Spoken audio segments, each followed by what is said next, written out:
Chapter 34. When the sheep get scattered. God's message came to me. Son of man, prophesy against the shepherd leaders of Israel. Yes, prophesy. Tell those shepherds, God, the Master, says, doom to you shepherds of Israel, feeding your own mouths. Aren't shepherds supposed to feed sheep? You drink the milk, you make clothes from the wool, you roast the lambs, but you don't feed the sheep. You don't build up the weak ones, don't heal the sick, don't doctor the injured, don't go after the strays, don't look for the lost. You bully and badger them. And now they're scattered every which way because there was no shepherd. Scattered, and easy pickings for wolves and coyotes. Scattered.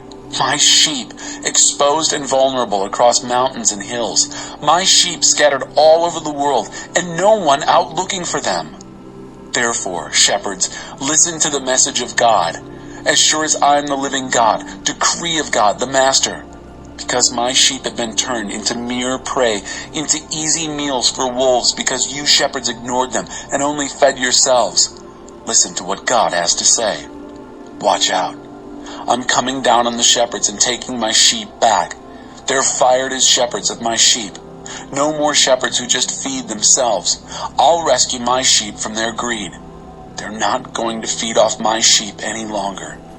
God, the Master, says, from now on, I myself am the shepherd. I am going looking for them. As shepherds go after their flocks when they get scattered, I'm going after my sheep. I'll rescue them from all the places they've been scattered to in the storms. I'll bring them back from foreign peoples, gather them from foreign countries, and bring them back to their home country. I'll feed them on the mountains of Israel, along the streams, among their own people. I'll lead them into lush pasture, so they can roam the mountain pastures of Israel, graze at leisure, feed in the rich pastures on the mountains of Israel. And I myself will be the shepherd of my sheep. I myself will make sure they get plenty of rest. I'll go after the lost. I'll collect the strays. I'll doctor the injured. I'll build up the weak ones and oversee the strong ones so they're not exploited. And as for you, my dear flock, I'm stepping in and judging between one sheep and another, between rams and goats. Aren't you satisfied to feed in good pasture without taking over the whole place? Can't you be satisfied to drink from the clear stream without muddying the water with your feet? Why do the rest of my sheep have to make do with grass that's trampled down and water that's been muddied? Therefore, God, the Master, says, I myself am stepping in and making things right between the plump sheep and the skinny sheep. Because you forced your way with shoulder and rump and butted at all the weaker animals with your horns till you scattered them all over the hills, I'll come in and save my dear flock. No longer let them be pushed around. I'll step in and set things right between one sheep and another. I'll appoint one shepherd over them all, my servant David. He'll feed them. He'll be their shepherd. And I, God, will be their God. My servant David will be their prince. I, God, have spoken. I'll make a covenant of peace with them. I'll banish fierce animals from the country so the sheep can live safely in the wilderness and sleep in the forest. I'll make them and everything around my hill a blessing. I'll send down plenty of rain in season, showers of blessing. The trees in the orchards will bear fruit. The ground will produce. They'll feel content and safe on their land, and they'll realize that I am God when I break them out of their slavery and rescue them from their slave masters. No longer will they be exploited by outsiders and ravaged by fierce beasts. They'll live safe and sound, fearless and free. I'll give them rich gardens, lavish in vegetables, no more living half-starved, no longer taunted by outsiders. They'll know, beyond doubting, that I, God, am their God, that I'm with them, and that they, the people Israel, are my people. Decree of God, the Master. You are my dear flock, the flock of my pasture, my human flock, and I am your God. Decree of God, the Master. Chapter 35. A pile of rubble. God's message came to me. Son of man, confront Mount Seir, prophesy against it. Tell them, God the Master says, I'm coming down hard on you, Mount Seir. I'm stepping in and turning you to a pile of rubble. I'll reduce your towns to piles of rocks. There'll be nothing left of you. Then you'll realize that I am God. I'm doing this because you've kept this age-old grudge going against Israel. You viciously attacked them when they were already down, looking their final punishment in the face. Therefore, as sure as I am the living God, I'm lining you up for a real bloodbath. Since you loved blood so much, you'll be chased by rivers of blood. I'll reduce Mount Seir to a heap of rubble. No one will either come or go from that place. I'll blanket your mountains with corpses. Massacred bodies will cover your hills and fill up your valleys and ditches. I'll reduce you to ruins, and all your towns will be ghost towns. Population 0. Then you'll realize that I am God. Because you said these two nations, these two countries are mine, I'm taking over. Even though God is right there watching, right there listening. I'll turn your hate-bloated anger and rage right back on you. You'll know I mean business when I bring judgment on you. You'll realize then that I, God, have overheard all the vile abuse you've poured out against the mountains of Israel, saying they're roadkill and we're going to eat them up. You've strutted around, talking so big, insolently pitting yourselves against me. And I've heard it all. This is the verdict of God, the Master. With the whole earth applauding, I'll demolish you. Since you danced in the streets thinking it was so wonderful when Israel's inheritance was demolished, I'll give you the same treatment. Demolition. Mount Seir demolished. Yes, every square inch of Edom. Then they'll realize that I am God. Chapter 36. Back to your own land. And now, Son of Man, prophesy to the mountains of Israel. Say, Mountains of Israel, listen to God's message. God, the Master, says, because the enemy crowed over you, good, these old hills are now ours. Now, here's a prophecy in the name of God, the Master.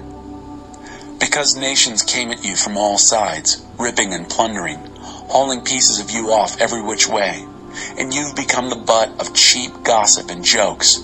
Therefore, mountains of Israel, listen to the message of God, the Master. My message to mountains and hills, to ditches and valleys, to the heaps of rubble and the emptied towns that are looted for plunder and turned into jokes by all the surrounding nations. Therefore, says God, the Master, now I'm speaking in a fiery rage against the rest of the nations, but especially against Edom, who in an orgy of violence and shameless insolence robbed me of my land, grabbed it for themselves. Therefore, prophesy over the land of Israel, preach to the mountains and hills, to every ditch and valley, the message of God, the Master. Look, listen, I'm angry, and I care. I'm speaking to you because you've been humiliated among the nations. Therefore I, God, the Master, am telling you that I've solemnly sworn that the nations around you are next. It's their turn to be humiliated. But you, mountains of Israel, will burst with new growth, putting out branches and bearing fruit for my people Israel. My people are coming home. Do you see? I'm back again. I'm on your side. You'll be plowed and planted as before. I'll see to it that your population grows all over Israel, that the towns fill up with people, that the ruins are rebuilt. I'll make this place teem with life, human and animal. The country will burst into life and more life, your towns and villages full of people, just as in the old days. I'll treat you better than I ever have, and you'll realize that I am God. I'll put people over you, my own people Israel. They'll take care of you, and you'll be their inheritance. Never again will you be a harsh and unforgiving land to them. God, the Master, says, because you have a reputation of being a land that eats people alive and makes women barren, I'm now telling you that you'll never eat people alive again, nor make women barren. Decree of God, the Master. And I'll never again let the taunts of outsiders be heard over you, nor permit nations to look down on you. You'll no longer be a land that makes women barren. Decree of God, the Master. God's message came to me. Son of man, when the people of Israel lived in their land, they polluted it by the way they lived. I poured out my anger on them because of the polluted blood they poured out on the ground. And so I got thoroughly angry with them, polluting the country with their wanton murders and dirty gods. I kicked them out. exiled them to other countries. I sentenced them according to how they had lived. Wherever they went, they gave me a bad name. People said, "These are God's people," but they got kicked off His land. I suffered much pain over my holy reputation, which the people of Israel blackened in every country they entered. Therefore, tell Israel, message of God, the Master. I'm not doing this for you, Israel. I'm doing it for me, to save my character, my holy name, which you've blackened in every country where you've gone. I'm going to put my great and holy name on display, the name that has been ruined in so many countries, the name that you blackened wherever you went. Then the nations will realize who I really am, that I am God, when I show my holiness through you, so that they can see it with their own eyes. For here's what I'm going to do. I'm going to take you out of these countries, gather you from all over, and bring you back to your own land. I'll pour pure water over you and scrub you clean. I'll give you a new heart, put a new spirit in you. I'll remove the stone heart from your body and replace it with a heart that's God-willed, not self-willed. I'll put my spirit in you and make it possible for you to do what I tell you and live by my commands. You'll once again live in the land I gave your ancestors. You'll be my people. I'll be your God. I'll pull you out of that stinking pollution. I'll give personal orders to the wheat fields, telling them to grow bumper crops. I'll send no more famines. I'll make sure your fruit trees and field crops flourish. Other nations won't be able to hold you in contempt again because of famine. And then you'll think back over your terrible lives, the evil, the shame, and be thoroughly disgusted with yourselves, realizing how badly you've lived, all those obscenities you've carried out. I'm not doing this for you. Get this through your thick heads. Shame on you. What a mess you made of things, Israel. Message of God, the Master. On the day I scrub you clean from all your filthy living, I'll also make your cities livable. The ruins will be rebuilt. The neglected land will be worked again, no longer overgrown with weeds and thistles, worthless in the eyes of passers-by. People will exclaim, "Why, this weed patch has been turned into a Garden of Eden." And the ruined cities, smashed into oblivion, are now thriving. The nations around you that are still in existence will realize that I, God, rebuild ruins and replant empty waste places. I, God, said so, and I'll do it. Message of God, the Master. Yet again I'm going to do what Israel asks. I'll increase their population as with a flock of sheep. Like the milling flocks of sheep brought for sacrifices in Jerusalem during the appointed feasts, the ruined cities will be filled with flocks of people, and they'll realize that I am God.